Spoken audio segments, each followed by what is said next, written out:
Hey, how you guys doing today? It's GI Operation, one word, on Twitter. Hey, I want to talk to you guys today about leaders. In the same series, we got today we got leaders. They forgive quickly, and so it's one of the things that as far as the chapter today that I've been going through with this leadership book by Stan Toller.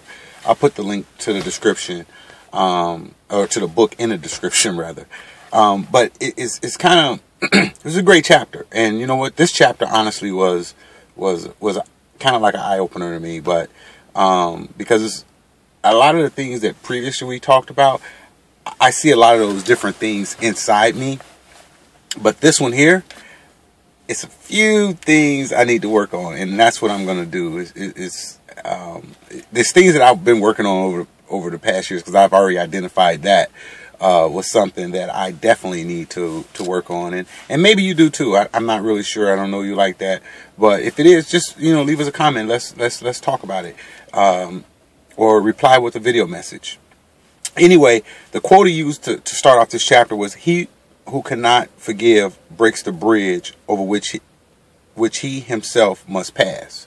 And that's by Tom Eliff, I want to say. He starts about, leaders are about charity, things like that, and talks about, as far as grudges. This one is about grudges and holding them. It says little people carry grudges and great people forgive and forget. I know for me, for sure, I'm in the middle of that. Yeah, I can hold a little grudge, and I could probably hold it for a long time and things like that. But then there's some things that I just forget and forgive. And I think that's probably with everyone. I think there's just certain things that just don't matter, right? If they're not in the direction that you're going in, it doesn't matter. But if you're in a direction and you start to trust and appreciate, certain things that certain people do and things like that, and then all of a sudden, they crap out, they do some things or whatever. Yeah, and it kind of causes you to backpedal. Now, I don't know if that's, the God inside, or the God that's guiding the path is saying, hey, you know what? You're going down the wrong path with this person. You shouldn't be working with this person, and I guess on the other end of the stick, that it says that, it's better that it happens now than in the future, you know what I mean, to where you have even more invested. So you have to look at it, two different ways. And those are the things that I try to do. I try to look at the reason that certain things happen, and that helps me forgive and forget, when I do. And it also talks about, the way a leader reacts to the difference, is the difference between greatness and mediocrity. And I have to say that is definitely on point. I think he hit that one, on the nail. But great leaders refuse to allow personal insults to distract them. Sometimes they do, sometimes they don't with me. But I know that the higher we go and the more we accomplish, with Black Folk Hotspots and whatnot, and just our name getting out there, we're going to get more and more. I guess early on, the biggest thing that got me was people who quit our membership site, and they would leave little crappy comments like, this doesn't work, this sucks, you're garbage, your site's this, your site's that. I'm like, whoa, why don't you call me up and tell me that, or you're going to hide behind the keyboard? But, and then I started looking, right? And I was like, why would they say that? Who does that? I would just leave. But they had to leave, curse you out, and then slam the door. I'm like, wow, no, you don't get it. And I would go and I would look at the names, and then I didn't recognize the names. And granted, early on, I saw everybody who joined. I knew everybody who joined, because we, obviously we started with one, me, and then went to two, the next person, and three.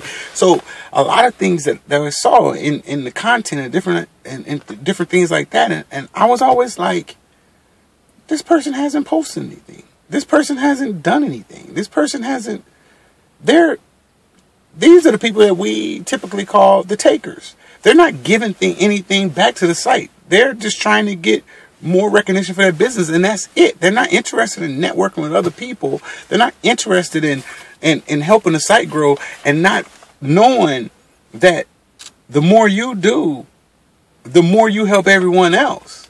Right now we're on the verge of hitting 1,700 members, and and it's one of those things. It's like the 1,700 person or the 1,701 person helps the very first person or the second person or the third person, because that's just more content to bring more eyeballs, because your network may be saying these things, and now you're putting two networks, or you're putting two great leaders together, and that's where the magic happens. But it happens a lot, and then I started thinking about it. I was like, wow, I was looking at this the other day, and I'm like 1650, 1660, something like that, and I'm like, wow, 77 or something odd number like that. I can't really remember the exact number, but have deleted their profiles. And I go, 1,777 people. That's not bad. You're not going to please. It just let me on the path that you're not going to please everyone. And it proves it over and over again that it just is what it is. Everybody's not going to get, Ryan is as great as you think you are, and as right as you may be on certain things, everyone is not going to get it. And as a leader, that's what I had to realize. And, running this online business, for black business owners and things like that, that it just made sense. And I try to tell, my new members that I'm consulting with and coaching and things like that, or just people in general that I talk to, and I try to tell them that pretty much that same thing. Everybody's not going to get it. So, yeah, do we have 1,700 members? Do we have, an audience of over 100,000 people? Yeah, but that doesn't mean everybody's going to like your product. The biggest frustration in business is because maybe your friends and your family don't like your product, or maybe they like it, but they just don't need it. And then it frustrates people, and then they quit their little businesses or whatever, and they say, oh, nobody's supporting me. Well, they probably just don't need it, and that's okay. So which kind of brings me to, and this is going to be a quick one. I'm gonna wrap this one up, but it kind of brings me to, a debate that was on Facebook. I want to say it was like a couple of years ago, and it was about, numbers, small numbers versus large numbers. And I'm like, well, people like following crowds. That's natural. That's natural to us, But more importantly, and then I would say that, I'd rather have 100 people that are 100% interested in what I do than 1,000 people who are 1% interested in what we do, or maybe they're not even interested at all. They're just numbers, because you can grow with that. You can build with that, and you can. It's better. But, when you start to look at it, if you got 100, if you got 1,000 and 10% of the people like you, then you know what? That's cool too. And in all actuality, that's actually the same number. So, yeah. Our goal is, a million. And we want to hit that by 2015. We want an audience of 1 million people. We want to, build, put together 1 million black businesses on the internet, business professionals together on the internet, because we're all going to be connected by the web, by URL, So I think that's an awesome task, and that's an awesome deal. And you know what? If we have 1 million and 10% of people like us, that's 100,000. It's better than having 100,000, only 10% like you, and that's 1,000. Yeah, can you do really well with that? Absolutely. But it's just something about that number, 1 million. Same thing with people in life. I want to make $1 million. You very hear them say, I want to make $10 million. I want to make $50 million. I want to make $100 million. I want to make $1 billion. Well, some people probably do, but I've never heard a person say, I want to make $1 billion. Well, maybe I have. Tell me what you want to make. But in the comments below, make sure you subscribe, like, post, share. And then check out some of our other videos. I mean, I think they're pretty good. but then again, I'm kind of biased. And it's funny, you know, just wrapping it up, it makes me think about Jay-Z, and he says, the higher he goes, you know, the fewer, you know, people are up at the top, you know, and it makes a lot of sense, you know, because everybody doesn't want that. Everybody, you know, they don't have that, you know, that's sustaining power to reach that.